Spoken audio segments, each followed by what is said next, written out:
fellow Nigerians, I feel greatly disturbed at the tone we have come to regarding the political crisis in Rivers State.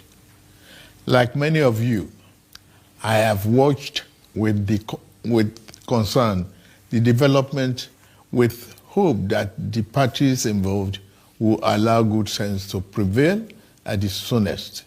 But all that hope borne out without any solution to the crisis.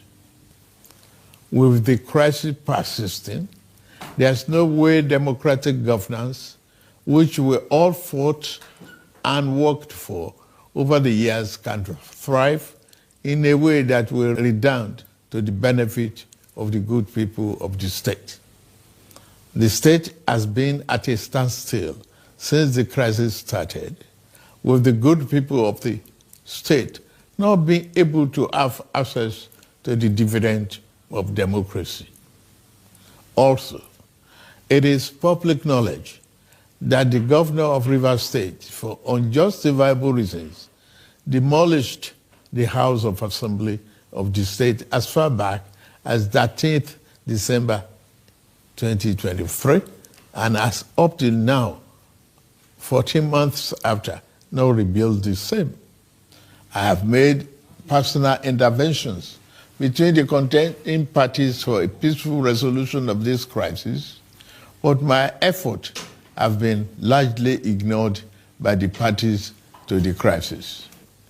I'm also aware that many well-meaning Nigerians, leaders of thought, and patriotic groups have also intervened at various times with the best of intentions to resolve the matter, but all their efforts were also to no avail. Still, I thank them.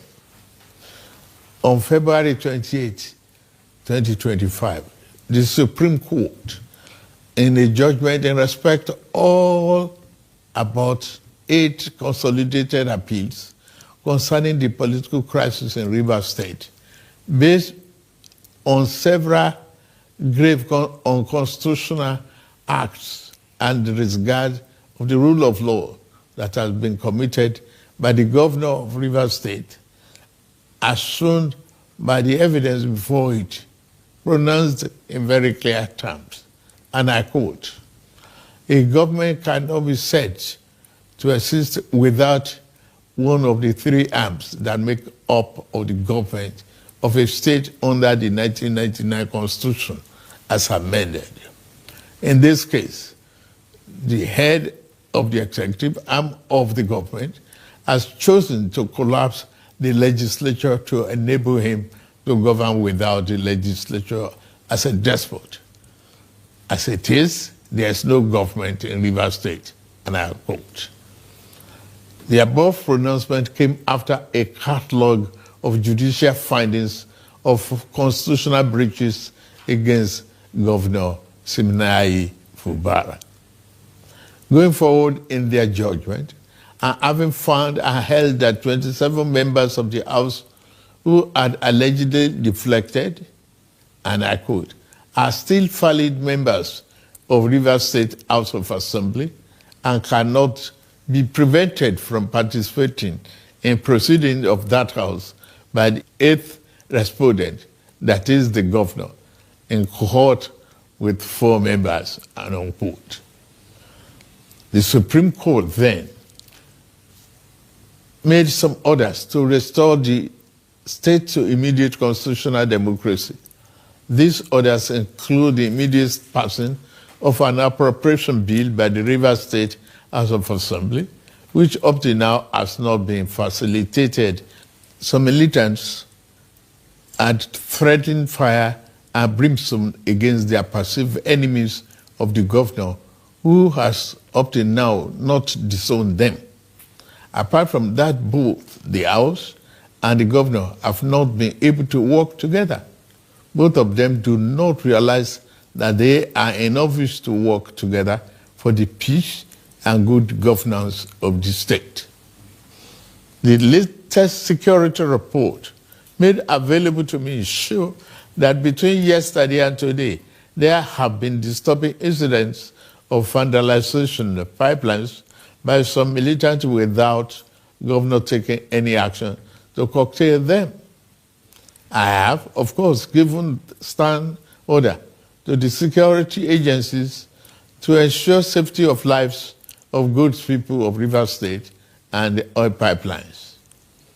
With all this and many more, no good and responsible president will stand by and allow the grave situation to continue without taking remedial steps prescribed by the Constitution to address the situation in the state, which no doubt requires extraordinary measures to restore good governance, peace, order, and security.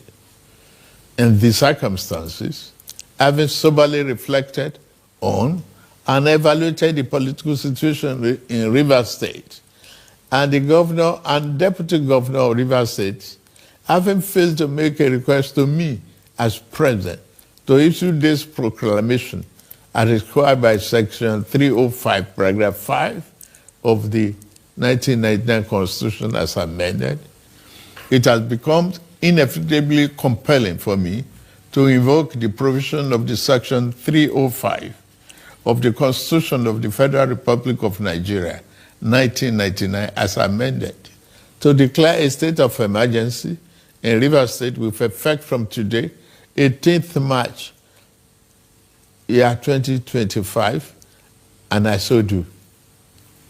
By this declaration, the governor of Rivers State, Mr. Similaye Fubara, his deputy, Mrs. Ngozi Odu, and all elected members of the House of Assembly state are hereby suspended for an initial period of 6 months. In the meantime, I hereby nominate Vice Admiral Eboket Ibas, retired, as administrator to take charge of the affairs of the state in the interests of the good people of Rivers State. For the avoidance of doubt, this declaration does not affect the judicial arm of Rivers State, which shall continue to function in accordance with their constitutional mandate. The administrator will not make any new laws. He will, however, be free to formulate regulations and may be found necessary to do his job, but such regulations will need to be considered and approved by the Federal Executive Council and promoted by the President for the state. This declaration has been published in the Federal Gazette, a copy of which has been forwarded to the National Assembly in accordance with the Constitution. It is my fervent hope that this inevitable intervention will help to restore peace and order in Rivers State by awakening all the contenders to the constitutional imperatives, binding on all political players in the Rivers State in particular and Nigeria as a whole. Long live a united, peaceful, secured, and democratic Rivers State in particular, and the Federal Republic of Nigeria as a whole. God bless you all for listening. Thank you.